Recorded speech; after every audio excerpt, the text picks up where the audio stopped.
qué importantes fueron todas las preguntas que le hicieron al Señor, aunque fueran venidas de personas contrarias a Él.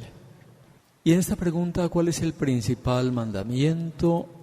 El Señor nos deja, que es amar a Dios con todo el corazón, con toda el alma, con toda la mente, con todas las fuerzas y con todo nuestro ser. Y que hay un segundo mandamiento que es similar, no es lo mismo, es segundo, no es primero, es similar. Amar al prójimo como se ama a uno mismo. ¿Y amarse a uno mismo qué significa?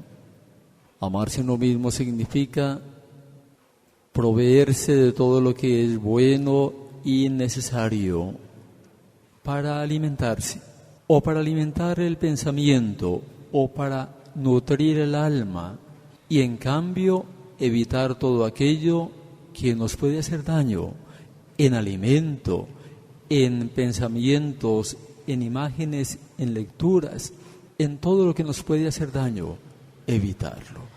Que amemos a Dios sobre todas las cosas y que ese es el principal de los mandamientos.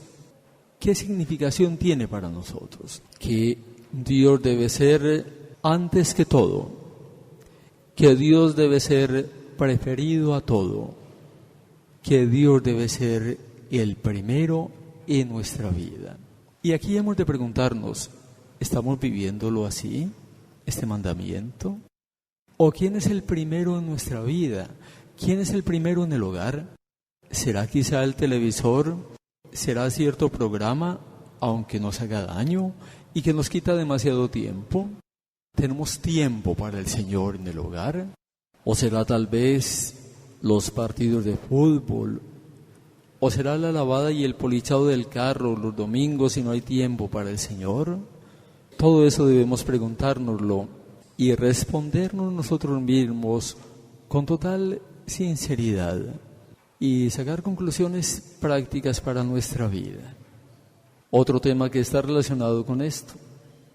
Le preguntaba a los niños en la Eucaristía, por dar un ejemplo, pensemos que su papá les decía, tiene un gran enemigo, un enemigo terrible, un enemigo que le hace daño y que lo ofende, un enemigo que le ha matado a un hijito y que tiene a otro secuestrado, prisionero. Ustedes, les decía yo, ¿invitarían a ese enemigo de su papá a su casa? Las respuestas me dijeron que no. A todas las preguntas me dijeron que no. Las respuestas fueron no. ¿A ese enemigo ustedes se harían amigos de ese enemigo de su papá? Me dijeron que no. ¿Ustedes le harían fiesta a ese enemigo de su papá? Me dijeron que no. Y nosotros también diríamos que no. Pues bien, Halloween no es una fiesta de niños. Y Halloween no es un juego.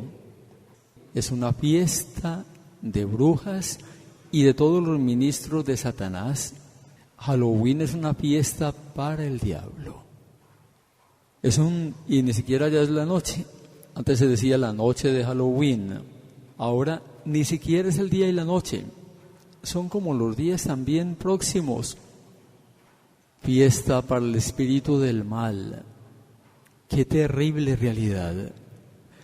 Y Él es el enemigo de Dios nuestro Padre. ¿Y a cuántos hermanitos nuestros, hijos de Dios nuestro Padre, Él ha asesinado? ¿A cuántos ha llevado a la condenación? ¿A cuántos tiene también prisioneros, enajenados? No es posible que sigan celebrando en sus familias una fiesta para el enemigo de Dios. Alguien podría decir, el Padre es exagerado, porque es que nosotros no estamos ni invitándolo a Él, ni haciéndonos amigos del demonio, ni estamos haciéndole fiesta a Él. Es el día que se le ha como dedicado a Él, y es un día de mucho peligro, porque todos los que le trabajan a Él, al príncipe de las tinieblas y al reino de las tinieblas, están buscando cómo hacerle daño a los hijos de Dios y cómo ofender a Dios. La persona que se disfraza de bruja está invitando al espíritu del mal u otros personajes similares. Y colgar un murciélago o pegarlo en la pared o telarañas y hacer por allí como un rincón oscuro, terrorífico, es también una invitación al espíritu del mal. Y el ir también gritando Halloween es también una invitación al espíritu del mal. Miren, apréndanse esta palabra. Aquelarres. Aquelarres. Repítanla, por favor. Aquelarres. Es como aquel arres, pero es una sola palabra. Aquelarres. ¿Qué son aquelarres? Los aquelarres son signos, objetos y actitudes que atraen la presencia del espíritu del mal. Y los hay por montones. ¿Por qué el búho? El búho y el murciélago son animalitos creados por Dios. Pero como son animales nocturnos y Satanás es el príncipe de las tinieblas, los escogió como signos. Y así otro montón de signos, una cruz invertida, una cruz tachada. Los signos son abundantes. Uno ve por ahí como unos aruñetazos en algunos carros o como signos de sangre y calaveras, signos de muerte, signos de pecado. Todo lo que es horrorífico, eso tiene que ver con el espíritu del mal. Y papá y mamá dicen, pero al niño y a la niña le gusta, y van a un almacén, papá, yo quiero esa camiseta o esa blusita que tiene una calavera. El niño o la niña no tiene conocimiento de estas cosas. Entonces hay que concientizarlos, y si aún explicándoles, ellos continúan rebeldes, que yo quiero un disfraz, entonces en la casa ¿quién manda? Manda papá, manda mamá. Y allí deben imponer ustedes la autoridad, porque esos hijitos pequeños no tienen voluntad para resistir a lo que no les conviene.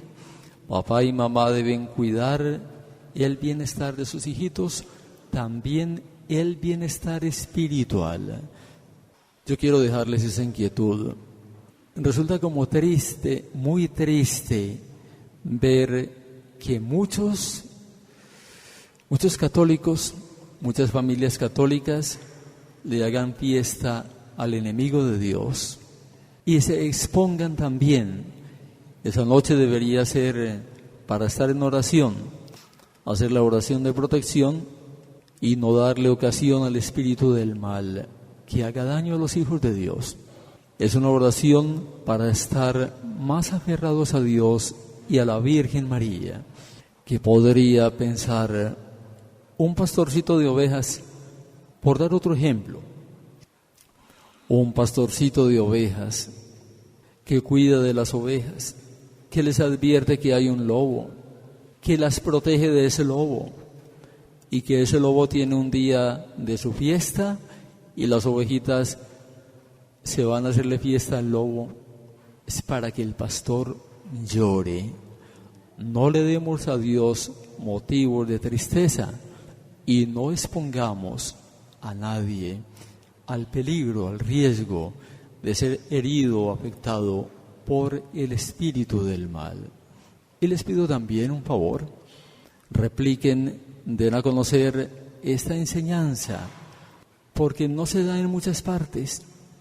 Miren, una de las formas a través de las cuales el espíritu del mal actúa es hacernos creer que no existe, o también tomar a las personas y convertirlas en instrumentos suyos, así sea, para que no se diga que hay cosas que no se deben hacer y que hay cosas que tienen que ver con el reino de las tinieblas.